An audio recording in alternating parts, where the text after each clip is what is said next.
Siddhartha Gautama, who would later become known as the Buddha, was born in the 6th century before the Common Era, in a region near the border of present-day Nepal and northern India. He was born into the Sakya clan, a noble family that ruled a small kingdom. His father, King Siddhartha, was not an emperor of vast lands, but a regional ruler responsible for governing his people, protecting stability and maintaining order. His mother, Queen Maya, was known for her grace and dignity. According to traditional accounts, his birth was surrounded by a sense of quiet significance. It is said that shortly after his birth, wise men and seers were invited to observe the child. These men examined him carefully and made a prediction that would shape the course of his life. They said that this child would become one of two things. He would either become a great king who ruled the world, or he would abandon worldly life and become a great spiritual teacher who would guide humanity toward freedom from suffering. This prediction deeply unsettled his father. King Siddhartha did not want his son to abandon worldly life. He wanted him to inherit the throne, to become a powerful and successful ruler. Determined to prevent the second outcome, he made a decision that would define Siddhartha's early life. He would protect him from all suffering. He would ensure that Siddhartha never saw pain, sickness, aging, or death. He believed that if his son never encountered suffering, he would never seek spiritual escape from the world. Siddhartha was raised inside the walls of royal palaces, surrounded by beauty, comfort, and luxury. He wore fine clothing, ate the best food, and lived in environments designed to create pleasure and ease. Musicians played for him. Servants attended to his needs. Gardens were carefully maintained. Every effort was made to create the illusion that life was perfect and complete. He was intelligent, observant, and thoughtful from an early age. He learned martial arts, governance, literature, and philosophy appropriate for a prince. He excelled in physical training and intellectual study. He married a woman named Yasodhara, and together they later had a son named Rahula. From the outside, his life appeared complete. He had status, security, family, and comfort. But inside, something remained unsettled. Despite his protected life, Siddhartha possessed a deeply observant mind.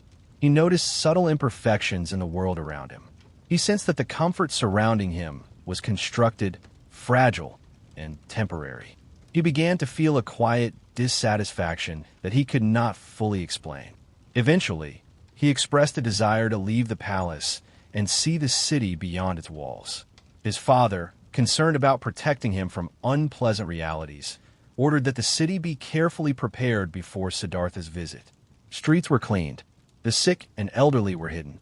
Only healthy and pleasant scenes were allowed to be visible. But reality cannot be hidden completely. During his journeys outside the palace, Siddhartha encountered what later became known as the Four Sights. These encounters changed him permanently. The first was an old man. Siddhartha saw a person whose body had weakened with age.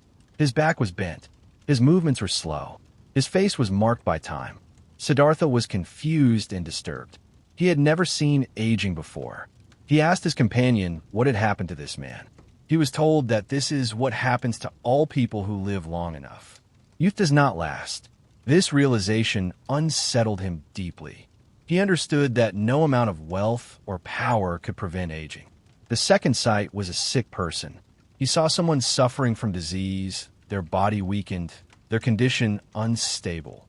He learned that illness could strike anyone, regardless of status. The third sight was a dead body. He saw a lifeless human form being carried by others. He learned that death is the inevitable end of all living beings. These three sights revealed a truth that his protected life had hidden from him. Existence is fragile. It is marked by aging, illness, and death. But the fourth sight introduced a different possibility. He saw a wandering ascetic, a man who had renounced wealth and comfort in order to seek spiritual understanding. This man appeared calm, peaceful, and composed, despite having no possessions. This image remained in Siddhartha's mind. He began to question everything he had known. He realized that wealth could not prevent aging. Power could not prevent illness. Pleasure could not prevent death. Everything he had been given was temporary, and for the first time, he began to search for something permanent. At the age of 29, he made a decision that would change human history. He left the palace at night while his family slept. He did not leave out of rejection or anger.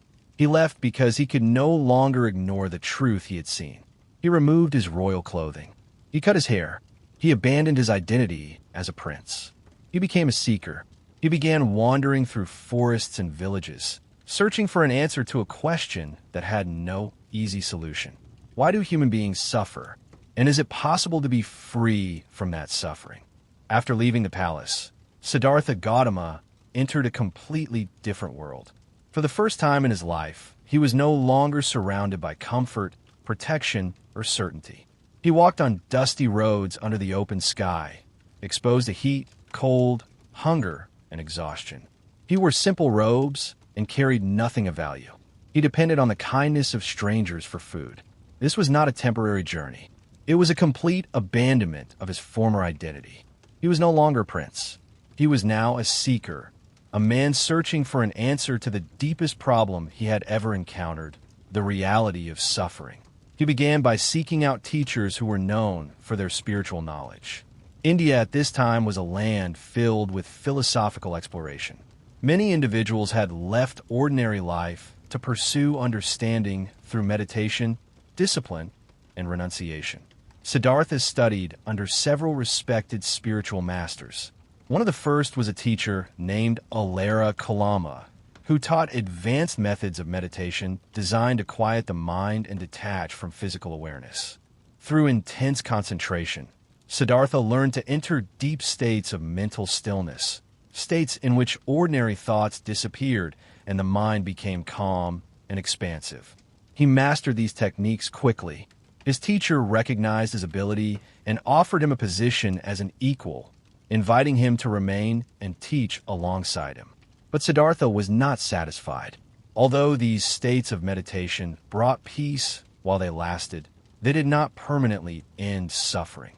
When the meditation ended, the mind returned to its ordinary condition. The underlying problem remained unresolved. He left and sought another teacher, Uddaka, who taught even deeper states of mental absorption. These teachings pushed the mind toward the edge of perception itself, toward a state where consciousness became extremely subtle. Again, Siddhartha mastered these techniques. Again, he was offered a position of leadership. But again, he refused. He understood that these methods, while powerful, did not provide a complete solution. They did not explain why suffering existed, nor did they provide a permanent freedom from it. He realized that intellectual knowledge and temporary meditative states were not enough. He believed that the answer must be found through direct experience. After leaving his teachers, Siddhartha joined a group of ascetics, individuals who believed that freedom could be achieved through extreme physical discipline and self-denial. These ascetics believed that the body was the source of attachment and suffering, and that by weakening the body, the mind could become free. Siddhartha committed himself completely to this path. He reduced his food intake to almost nothing. Some days, he ate only a single grain of rice. His body became painfully thin. His bones became visible beneath his skin. His strength disappeared. He pushed himself beyond the limits of physical endurance. He held his breath for long periods until his lungs burned. He exposed himself to heat and cold. He sat motionless for hours and days. He denied every physical desire. Over time, his body weakened so severely that he came close to death. He later described how he could touch his stomach and feel his spine. His limbs became like thin branches. His mind became clouded by weakness. At first, he believed this suffering might bring clarity. But slowly, he realized something important. Physical suffering did not create wisdom. Weakening the body did not free the mind. It only created more suffering. He understood that he had pursued two extremes. The first was the extreme of pleasure, the life of comfort and luxury he had lived as a prince. The second was the extreme of self-destruction, the life of severe asceticism he was now living. Neither extreme had provided the answer. This realization became one of the most important turning points in his life. He understood that truth could not be found through indulgence, but it also could not be found through self-torture. The answer, he realized, must lie somewhere in between. One day, as his body was near collapse, a young woman named Sujata saw him sitting weak and exhausted beneath a tree. She offered him a bowl of milk and rice. At first, accepting food felt like failure. It felt like abandoning his spiritual discipline. But he realized something essential. A mind trapped in a dying body could not achieve clarity. He accepted the food.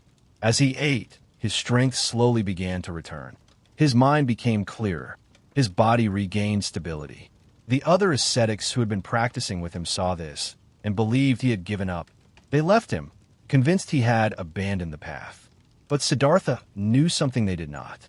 He had not abandoned the path. He had discovered the middle path, a path between indulgence and self-destruction, a path of balance. With renewed strength, he made a final decision. He would sit beneath a tree and meditate. He would not rise until he had found the truth. He found a fig tree, later known as the Bodhi tree, and sat beneath it. He crossed his legs. He closed his eyes. He turned his attention inward. He was no longer seeking teachers. He was no longer seeking methods. He was seeking direct understanding. And beneath that tree, he prepared to confront the deepest nature of existence itself.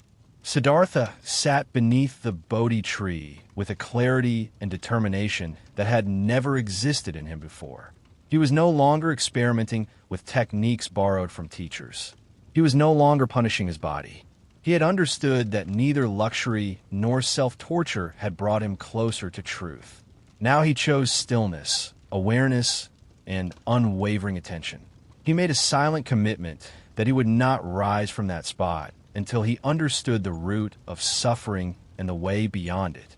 As he settled into meditation, his mind began to move through layers of memory, perception, and insight.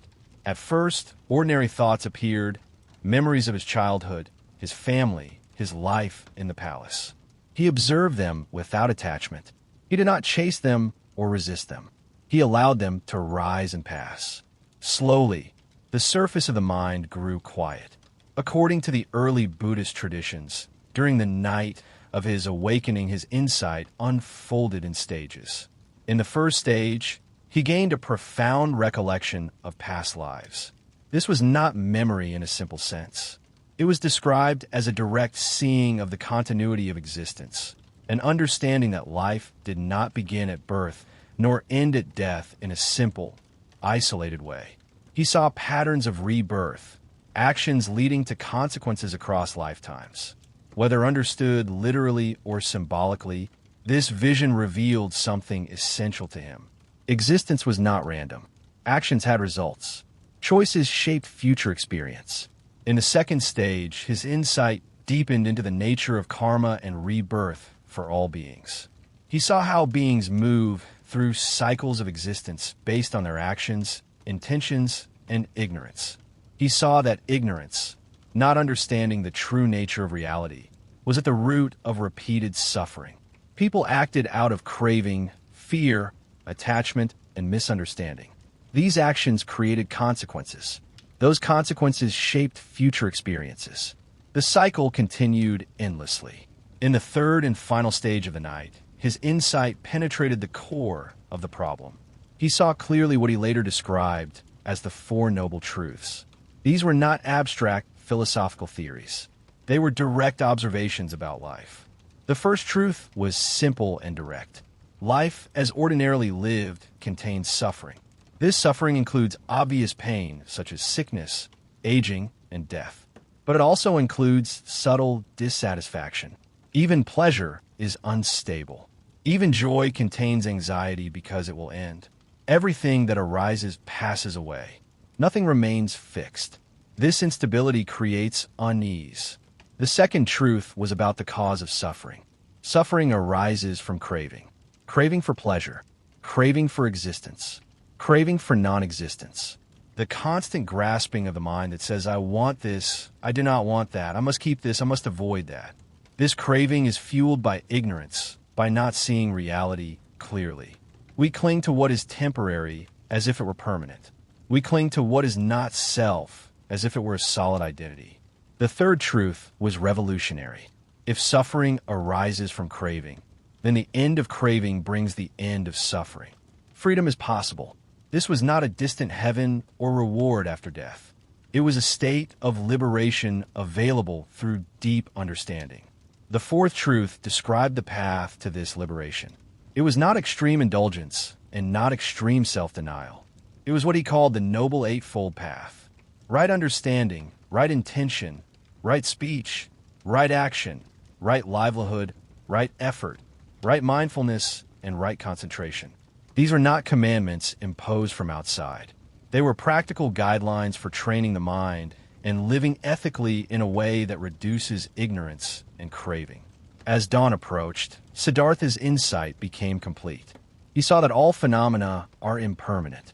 Everything that arises changes and passes away.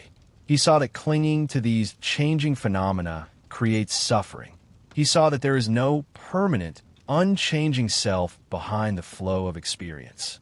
What we call a person is a constantly shifting combination of physical form, sensations, perceptions, mental formations, and consciousness.